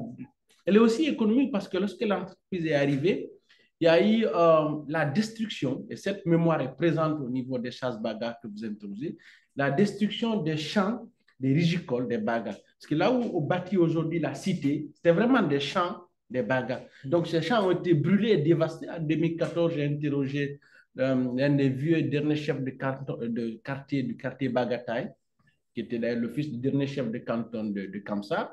Il expliquait encore cette mémoire douloureuse où tous les champs ont été détruits pour construire la cité. Et il y a une forme encore de persistance de cette revendication pour l'indemnisation de ces déguerpissements sous le poids de la révolution, etc. Donc, il y a encore cette mémoire douloureuse qui persiste encore lorsque vous discutez avec ces Baga. Et puis, encore, il faut rappeler qu'ils n'étaient pas complètement absents, comme on le voit dans l'entretien, dans la rétribution de cette rente, parce qu'un des maires de Kamsa était un employé de la compagnie. Silla, le maire Silla, c'était un des employés. Donc, ils ont aussi bénéficié de sortes de dotations en matériel de construction pour les permettre de reconstruire le village Baga. Donc, ils ont à quelque part aussi bénéficié de cette rente minière à un moment donné. Donc, il faut aussi élargir ça aux communautés Landouma, qu'on ne peut pas aussi dissocier de ces communautés Baga, parce qu'en fait, quand vous partez dans cette région, non seulement il y a cette frontière politique dont je parlais tantôt, il y a cette frontière sociale politique, mais il y a cette frontière mémorielle parce qu'il y a un effacement de la mémoire dans cette région de Bokeh. Les anciens centres politiques comme Wakria, c'est un village qui était en fait le centre du pouvoir, Landouma dans le Rio Nines, mais qui a disparu complètement parce que quand vous interrogez où se trouve Wakria, on vous indique un autre quartier qui porte le même nom, mais qui n'est pas du tout le Wakria ancien, qui se trouve quelque part perdu aujourd'hui dans le Rio Nines. Quand vous partez à Sogoboli, le centre du pouvoir Nalu, avec les, comment on appelle ça, la famille de Dina Salif, les Tawel, les familles Tawel, c'est un village aujourd'hui qui est en train de disparaître sous le poids de l'extraction minière. Quand vous partez plus loin vers Kamfarandé, vous retrouvez encore les traces de ces factoreries de commerce du 19e siècle. Donc, il y a tout un effacement encore de la mémoire, de l'histoire. Les gens ont du mal à peine à se souvenir des derniers rois de cette région. Donc, c'est extrêmement frappant de voir encore cette frontière minière participer à cet effacement de la mémoire dans la région de Bokeh. Quand j'interrogeais encore la personne qu'on me désignait comme étant l'un des plus anciens Landouma, qui était le roi Sara Landouma, qui est très connu et qui était là en 1912 lorsque Figaro faisait la première monographie de Bokeh. Il me dit carrément, je ne sais pas de qui il s'agit. Donc, vous voyez combien de fois cette mémoire est en train de disparaître. On ne sait même plus exactement dans la région où se trouve Wakria, qui était pourtant en fait un centre à la fois politique, économique très important dans cette région. Et c'est aussi valable quand vous partez chez les Baga, et il y a cet effacement de la mémoire historique dans cette région. Et donc, pour revenir encore à le papier que Vincent Fousset a fait sur la politisation de la rente minière, pour moi, je parlerais plutôt de repolitisation de la rente, puisque la rente minière de l'indépendance a été le principal levier pour permettre au premier régime de tenir dans une sorte d'équilibre entre l'Est et l'Ouest. Donc, les États-Unis sont largement investis dans le développement de la compagnie des bauxites de Guinée. De l'autre côté, les Soviétiques ont obtenu la concession des bauxites de Kindia. Donc, c'était vraiment un levier économique très important pendant le premier régime. Et on a vu au début des années 90, et Bonnie Campbell le montre à juste triste, il y a une sorte de tentative de dépolitisation de la rente minière avec d'abord le retrait de l'État. C'est la fin de ce qu'on a appelé les entreprises mixtes où l'État était très présent. Donc, on diminue la participation de l'État, une sorte de technisation de la gouvernance minière qui devait faire d'experts, de techniciens. Donc, une tentative de dépolitisation de la rente minière. Et lorsque ARFA arrive, il y a une repolitisation encore de cette langue cette fois-ci, parce que l'État commence à revenir dans le jeu minier, non seulement dans l'attribution des permis, parce qu'on voit une entreprise française, AMR, qui obtient un permis en dehors de tout processus réglementaire, c'est-à-dire elle ne remplissait aucune condition technique et financière, mais tout simplement parce qu'on voulait aménager la France aussi pour recréer l'équilibre encore dans l'exploitation minière. Donc, on repolitise à la fois dans l'attribution, mais on repolitise dans la redistribution locale. C'était un phénomène déjà qui a été observé à FIA. D'ailleurs, il y a une thèse de Jacques Larue qui montre comment est-ce que les populations sous des FIA se sentaient agacées par la forte malinkénisation des postes au niveau de FIA. Voilà, c'est un processus qui a été plus ou moins, on a cherché à rééquilibrer dans les années 90. Mais cette fois-ci, avec Alpha, moi je parlais plutôt du FODEL. Le FODEL devient un instrument encore de mobilisation des courses. Dans le cadre du troisième mandat, c'est très important. Parce que moi, dans le cadre de ma thèse, je l'aborde. Et parce que j'ai parcouru toutes ces zones où le FODEL était en train de mise en œuvre. On voit carrément que les financements reposaient sur l'allégeance politique. On disait qu'on devait financer des groupes de jeunes et de femmes, mais en fait, ce sont des militants qui bénéficiaient de cette rente-là, qui n'avaient aucune expérience en matière d'entrepreneuriat. Et les projets dits socio-économiques étaient des projets essentiellement basés sur une lecture électorale et politique. Vous avez vu, par exemple, à Dinguiraï, on prend près de 2 milliards de francs guinéens, on investit dans un projet agricole qui ne répondait à aucune condition pour réussir. C'est la même chose au niveau de Dabis. Donc, il y a une forte repolitisation encore de la rente comme levier pour en fait aboutir à ce processus du troisième mandat. Donc, pour terminer rapidement sur cette question minière, il parle d'une cosmogonie locale à travers le dieu très connu des Baga. Voilà, c'est, comment il s'appelle?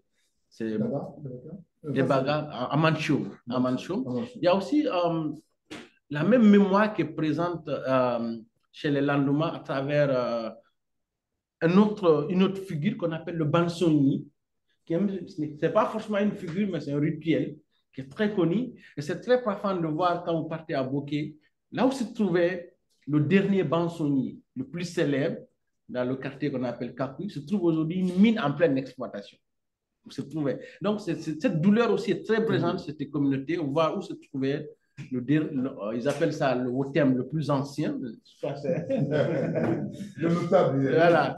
Et donc, aujourd'hui, c'est une mine qui est en activité. On dit, tenez, ici, il y avait le dernier Banso. Donc, vous voyez comment... Paradoxalement, c'est dans les zones où il y avait le rituel, où c'est fertile pour le minéral. Oui, voilà. Ah bon, Donc, revenir et terminer à cette question du Fouta Jalon, du papier de Gabriel, que je trouve très intéressant parce que ça permet d'avoir aussi une lecture très diversifiée de tensions religieuses dans cet espace de Fouta Jalon sur fond de biographie personnelle, mais aussi de persistance, de stratification sociale. Je pense qu'il faut aller au-delà de cette lecture pour voir même au sein d'une lutte aristocratique, des micro-luttes à l'intérieur, c'est-à-dire dans, par exemple, ce qui est dit comme la Tidjania au Fouta Jalon, il y a une lutte entre les anciens héritiers du pouvoir politique de l'abbé, qui sont les Kalidianké, qui ont perdu, en fait, le pouvoir à la fois religieux et politique dans l'abbé, au profit de l'actuelle famille religieuse qui est à la tête, les Duyeb de l'abbé. Les Diallo et les Ban. Voilà. Mais c'est très frappant parce qu'à l'origine, cette famille aujourd'hui qui est expliquée dans le papier, ils n'avaient pas à la fois ni le pouvoir politique ni le pouvoir religieux dans l'abbé. C'est vers la fin du 19e siècle qu'un de leurs ancêtres a obtenu l'imamat de l'abbé. Donc, il y a ce conflit très persistant entre cette nouvelle famille religieuse et l'ancienne famille fondatrice de la ville, qui avait à la fois le pouvoir religieux, mais aussi le pouvoir politique dans l'abbé. Donc, il y a cette lutte qui est là, en marge de cette lutte entre la grande aristocratie. À l'intérieur même de la société. Voilà, à l'intérieur même Donc, pour moi, c'est très frappant aussi de voir cette division à l'intérieur des deux grandes classes qu'il explique dans le papier, à la fois, c'est-à-dire l'aristocratie et aussi les survivances des anciens, voilà, de Roundé. Donc, globalement, ce sont les points que je voulais soulever, tout en vraiment marquant ma grande satisfaction par rapport au papier sur les mines, mais aussi cette historicité pour moi qui est un élément très fort de ma thèse, c'est de rappeler aussi des différentes formes de rente.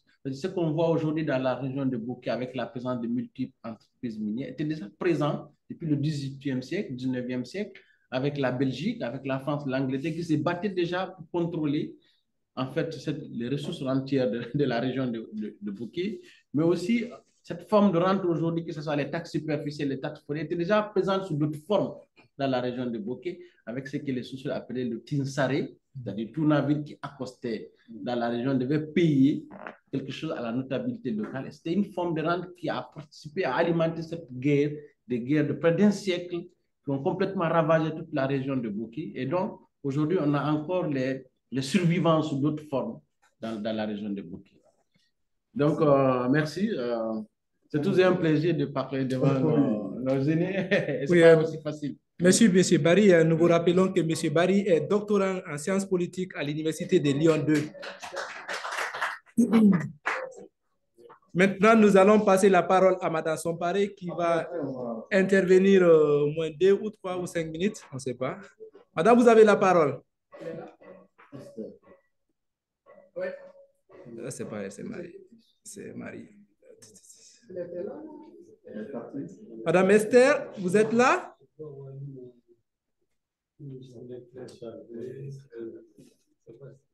Elle est à Conakry ou elle est à Bon, vous voulez dire quelque chose? Je reprends rapidement. Ok. Je réagis aussi par rapport à ces commentaires très intéressants. Bon, vous avez posé une question très intéressante.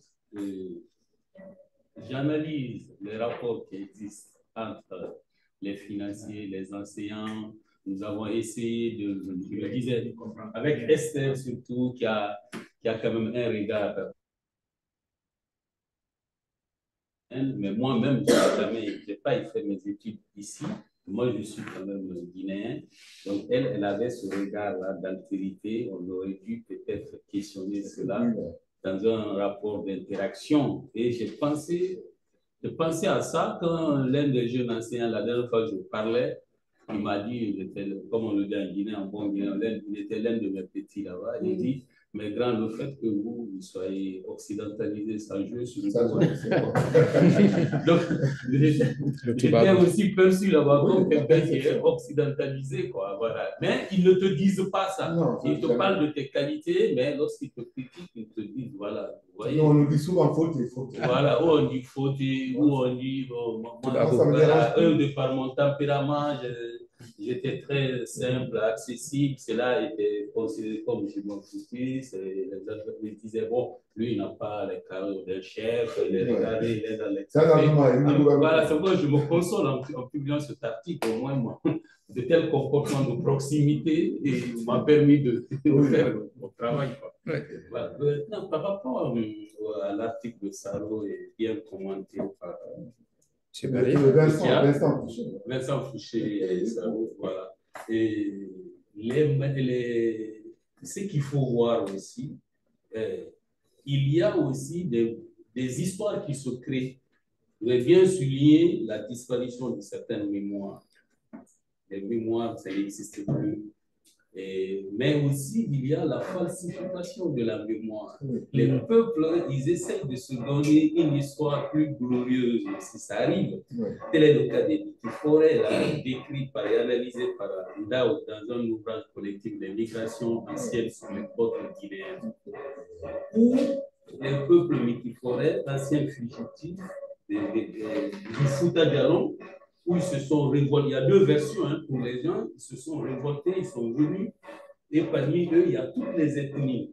Et on peut illustrer ça parce qu'il y a Kamara, Souma, Diallo. Et donc, à l'origine, c'est une strate sociale qui s'est révoltée. D'autres diront, comme telle est la version de l'historien guinéen Bagasouba, il dit que c'était le dernier bateau de la traite. Quand on a interdit l'esclavage, à Bouquet là-bas. Donc, ils sont restés là-bas.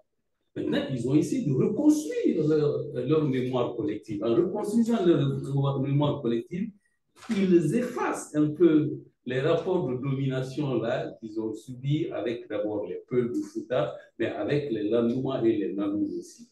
Donc, quand vous me dites aussi, vous me parlez des Bagas, c'est une société, me semble-t-il, je parle sous contrôle des spécialistes, même si je suis originaire de côté. Les Bagas, ils ont une société qui n'est pas très stratifiée. Ils ont une société gérontocratique. Mais c'est la colonisation qui va renforcer le pouvoir des Landouma. Et j'ai l'impression qu'ils effacent aussi un peu dans leur mémoire, quoi. Voilà, et qu'il y a une bonne partie là-bas. Notamment les chefferies de canton. Les chefferies de canton, il n'y a pas de canton de Kamsa, non. Les cantons, là-bas, à Bouquet, les cantons, c'est les Landouma et les Nalou. Et il y a eu l'histoire, le roman national issu de l'indépendance aussi a plus glorifié l'histoire de mes oncles Nalou, qui est là. Vous voyez? Voilà. Donc, il y a beaucoup de villages Baga qui relevaient de notre chefferie traditionnelle de Dakonta pour la Bouillie. Moi, mon grand-père était chef de canton, son petit frère, Témi, aussi, il a remplacé. Quoi. Donc, je vais souligner ce point. Par rapport à vos commentaires concernant l'article de Vincent Fouché, voilà. Bon, moi, j'ai bien aimé cet article-là, comme je l'ai déjà dit, parce que à un moment, moi, je me disais, ben, on est en train de parler du régime de l'Alpha Condé, mais on n'est pas en train de montrer ce qui est en cours là maintenant. Et effectivement, son article essaye de se rattraper un peu en intégrant ce qui est en cours. Mais, vous l'avez dit, l'instabilité cyclique de la Guinée, le fait qu'on ait raté chaque fois le coche, confère à son article ce caractère un peu, c'est comme une sorte de chronique On est là, voilà, on est là entre, je ne sais pas, 20 ans, 30 ans de régime, j'ai bien aimé son expression de l'autoritarisme électoral. C'est un pays qui navigue entre les deux systèmes et l'autoritarisme militaire. Et les gens se nourrissent l'un se nourrit de l'autre. Vous voyez, donc ça c'est très, très intéressant. Et il a parlé des dynamiques en les dynamiques en cours en parlant de FNDC. Et il fait une réflexion sur laquelle vous êtes revenu en disant que même à un moment, vers la fin du régime de Conté, on avait quand même transcendé les clivages ethniques à travers le mouvement social, l'émergence de la société, les émeutes, là, tout le monde, même la région d'ici, tout le monde. Mais je veux rappeler aussi en 1900, à la veille de l'indépendance, dans les années 50, les deux grands partis qui étaient là, BAG, Bloc Africain dirigé par un peu le Bali Yaoundé et PDG, Sékou Touré, ces deux partis-là n'avaient pas de base ethnique. Ils avaient plus de base sociologique. Là, on adhérait chez Yaoundé, tous ceux qui étaient des chefs de canton, l'élite intellectuelle, tu en parlais la dernière fois. C'était leur parti. Vous voyez, voilà, mon papa était vieux enseignant, il était de BAG. Voilà. L'élite, c'était la partie d'élite. Voilà, donc BAG, indépendamment de leurs appartenances ethniques. Et on est arrivé, il y a eu le premier régime, il y a eu l'utilisation de l'administration, la deuxième république aussi a continué dans le même sens. On a transcendé les clivages, on a eu des mouvements transethniques en 2007-2008, et on revient encore à la case de départ. Actuellement, nous sommes en train de paradoxer. Donc, c'est vraiment une sorte de chronique, quoi. Merci beaucoup, docteur Samparé. Je vais juste... en attendant, bon, oui, Vincent qui... Bon, est-ce que vous qui êtes en ligne, Vincent Josca, vous voulez réagir par rapport à ces questions? Peut-être très rapidement, ouais. Déjà dire que je suis très content de pouvoir bientôt lire la thèse de Oumar Arbari. Je me félicite. Et puis aussi, d'ailleurs, en fait, j'en profite pour vous inviter tous. Enfin, il y a de la place dans Politique africaine. Hein. On fait des dossiers, mais on a aussi du hors-dossier. On accepte aussi des articles. Voilà, dans chaque numéro, vous verrez, il y a un dossier, il y a quelques textes, un texte parfois deux ou trois, hors dossier. Donc, n'hésitez pas à proposer des textes. Hein. C'est vrai que voilà, sur la Guinée, il y a beaucoup de choses à faire encore. Alors, il y a des choses faites aussi. Et oui, je fais mon mea culpa à propos du livre que Diop avait écrit avec Dominique Bangoura et que j'ai lu il y a très, très longtemps quand j'ai commencé à bosser sur la Guinée. C'est vrai que je n'ai pas percuté là-dessus. Sur cette question de l'antécédence des luttes, alors oui, assurément, il y a quelque chose autour de la chute de Lansana Conté, enfin de la fin de régime de Lansana Conté, pardon. Mais enfin voilà, je pense que ça, c'est une sorte d'aller-retour. Effectivement, il y a un mouvement social extrêmement fort et c'est clair que le FNDC est l'héritier. Et d'ailleurs, l'assume, puisque maintenant, on parle de force vive de Guinée. Enfin voilà, on voit bien que même dans les mots choisis, il y a quelque chose comme cette espèce d'histoire qui fait partie de ce qui permet de mobiliser clairement, quoi. Maintenant, je pense qu'il faut tenir les deux choses. C'est-à-dire qu'il y a à la fois cet héritage-là, mais il y a aussi cette circulation de modèles sous-régionaux qui est facilitée notamment par des bailleurs comme Open Society, hein, qui organise et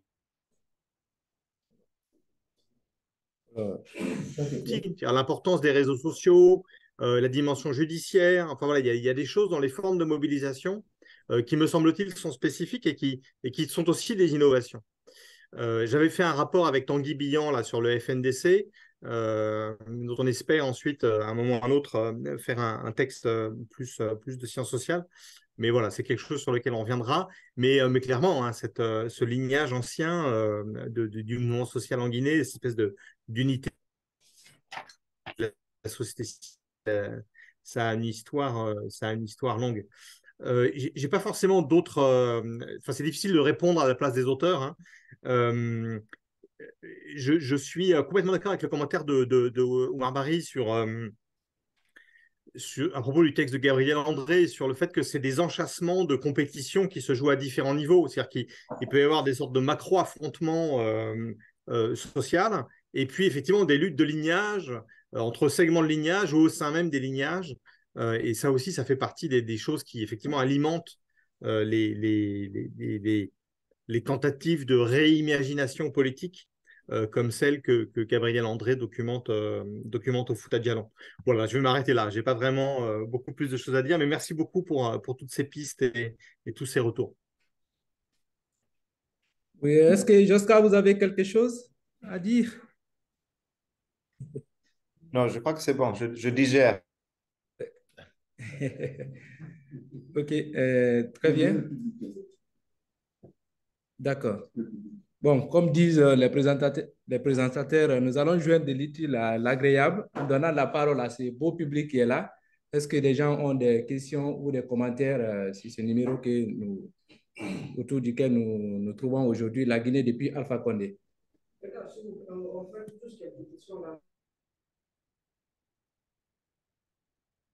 Oui, effectivement, vous avez raison.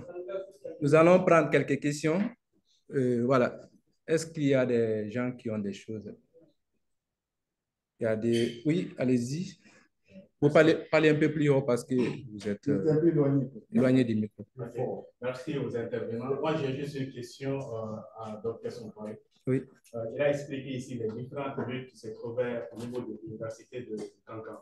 Et toutes les parties qui participent à la lutte. Je veux savoir quelle est la place des étudiants. Est-ce que les étudiants aussi faisaient partie de ces différents clans qui s'opposent au niveau de l'université? Une autre personne? Oui, Christine. Moi. On va donner la parole à la dame. Il faut parler fort. Oui, allez-y. Allez-y. D'accord, moi, ma question, c'est, je m'appelle Dr. Sompari. Encore, oui. Je n'ai pas eu le temps de lire le document parce que je ne l'ai même pas reçu. Non, on n'a pas encore. Mais par votre intervention, j'ai retenu deux points que je voulais des clarifications dessus. Premièrement, vous avez parlé de la durée moyenne des recteurs. Oui. Et que le plus ancien, celui qui a fait plus de 10 ans, 14 ans, oui.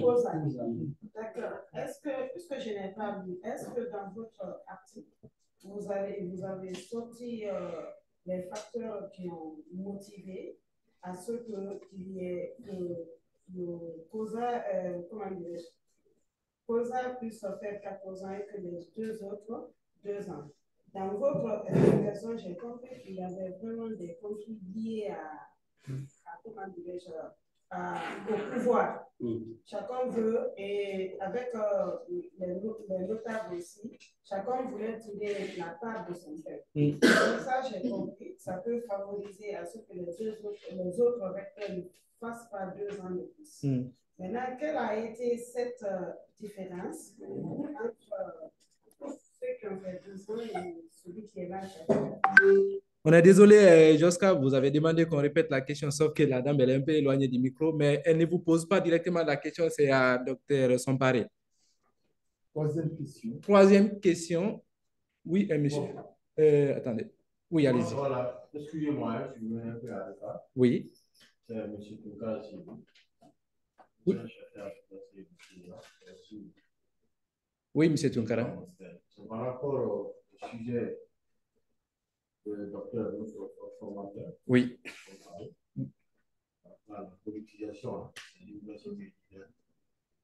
Oui. Je crois que vous êtes passé comme recteur à l'université de Cancan. Oui. J'ai été ici étudiant, le temps de Kojama, vous êtes là-bas. Les mouvements qui ont contribué à son départ, en ce moment, c'est ce débat. Maintenant, je voulais juste savoir quel est le lien entre votre départ et le titre de cet ouvrage. Quel est le lien, le bien fondé? Parce que vous avez évoqué beaucoup de réalités par rapport à la vie des universités guinéennes, de ce mouvement de politisation, je veux dire quoi. Mais lorsqu'on s'assied et on réfléchit, il y a toujours des motivations. Par rapport à ça, je vais décrire. Moi, je voulais juste savoir, j'ai cherché à décrire ça par rapport à tel. D'accord, c'est compris, M. Tunkara. Il a entendu, il va répondre. Dernière question. Voilà. Comme on parle de politique de gouvernance, moi, ma question est orientée vers les panélistes. Quelle est votre appréciation globale de la gouvernance de nos jours? La gouvernance de quel pays? De la Guinée. D'accord. Ah, c'est toutes les questions qui s'adressent à... Je voulais une précision. C'est là. C'est bon. Mais non. Oui, on va commencer par... Oui, allez-y. Vous avez toutes les questions. Bon, peut-être je vais commencer par la dernière question. Oui. Je pense que notre article que j'ai publié avec Esther, votre son pareil, est en rapport avec la gouvernance la gouvernance de façon générale. Je me suis intéressé à la gouvernance de façon générale et on a pris l'exemple de l'université de Cancan. Je me souviens, je le remercie, Josca m'avait dit c'est pertinent, mais il m'avait suggéré d'avoir une démarche plus inductive qu'une démarche déductive. J'avais essayé, j'avais tendance à reprendre les mêmes théories, néopatrialisme, les théories de, comment ça s'appelle, de Médard, l'appropriation de l'État, etc. Donc finalement, on a jugé nécessaire d'emprunter une démarche qui est plus anthropologique, où nous privilégions les interactions entre les acteurs. C'est pourquoi nous avons appréhendé l'université comme un champ. C'est ça, quoi. C'est la gouvernance de façon générale, mais au niveau micro, à l'université. Voilà. Maintenant, pour sa question, il dit pourquoi COSA a duré.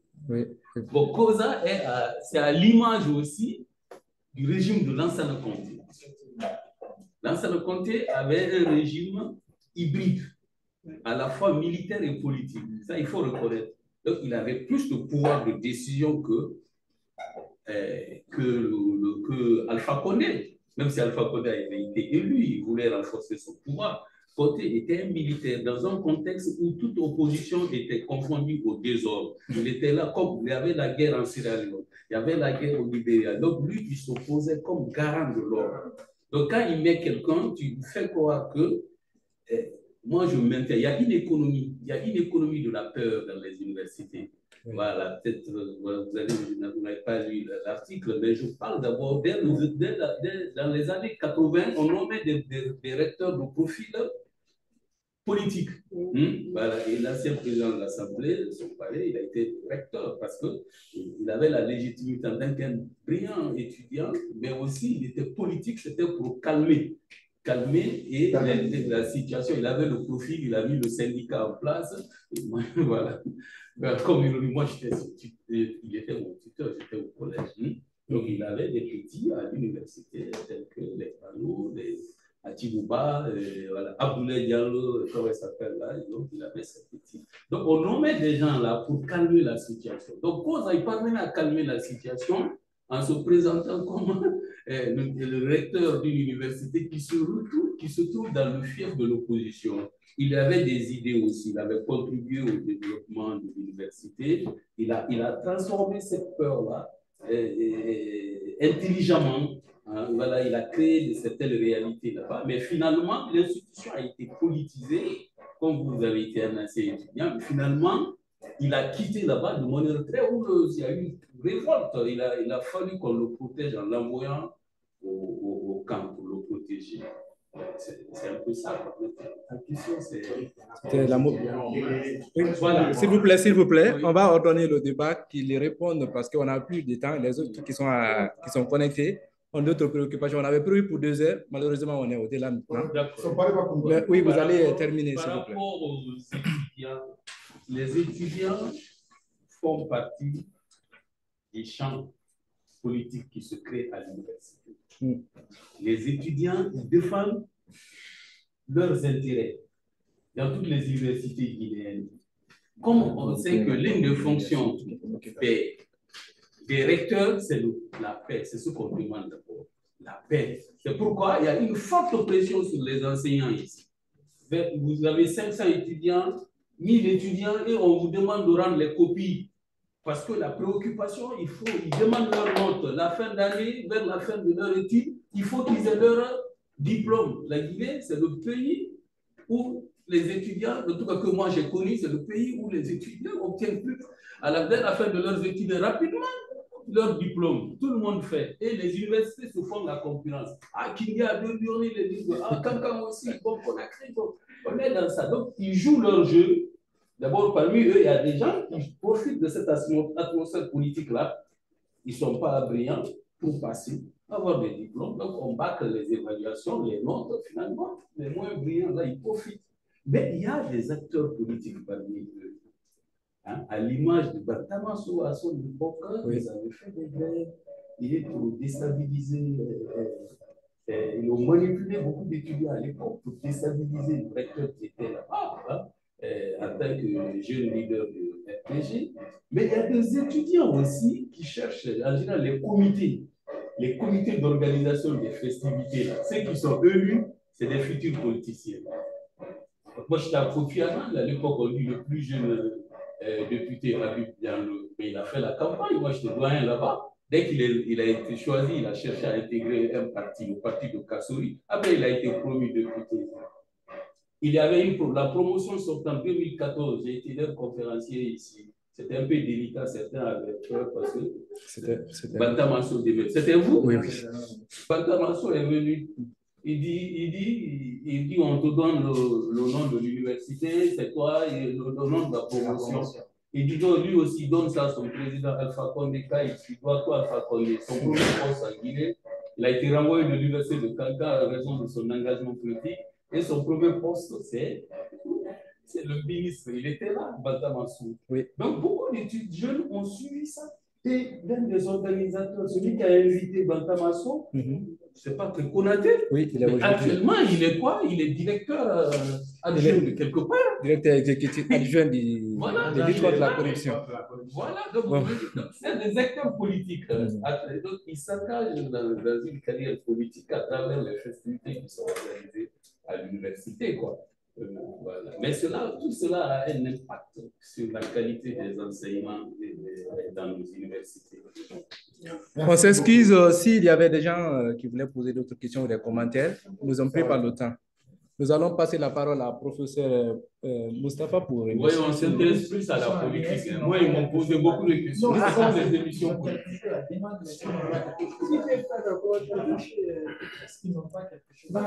D'accord. Vincent Josca, est-ce que vous avez des commentaires par rapport...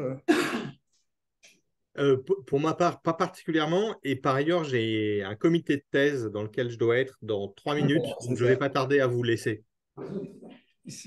OK, merci beaucoup. Merci infiniment pour l'accueil et au plaisir de vous retrouver. En dehors du débat, il faut féliciter vraiment ce numéro. Nous a fait plaisir en Guinée. Nous sommes très contents. Je pense que ça ouvre d'autres perspectives. La façon dont les contributions individuelles ont été mobilisées dans ce numéro spécial nous donnera l'opportunité d'aller encore plus loin. Merci vraiment pour toutes ces contributions et que nous qui sommes en Guinée et en phase de transition, ces débats scientifiques nous donnent aussi une sorte de bouffée d'air et qui nous permettent de réfléchir en dehors de la politisation. Merci beaucoup. Merci donc à toutes et à tous. De passage, je salue Marie qui est de la chaire UNESCO qui nous suit. Depuis Paris, peut-être. Marie-Yvonne aussi. Oui. Marie-Yvonne, Madame Yvonne aussi, nous vous saluons tous. Merci beaucoup. Merci. À bientôt. À bientôt. Merci. Merci.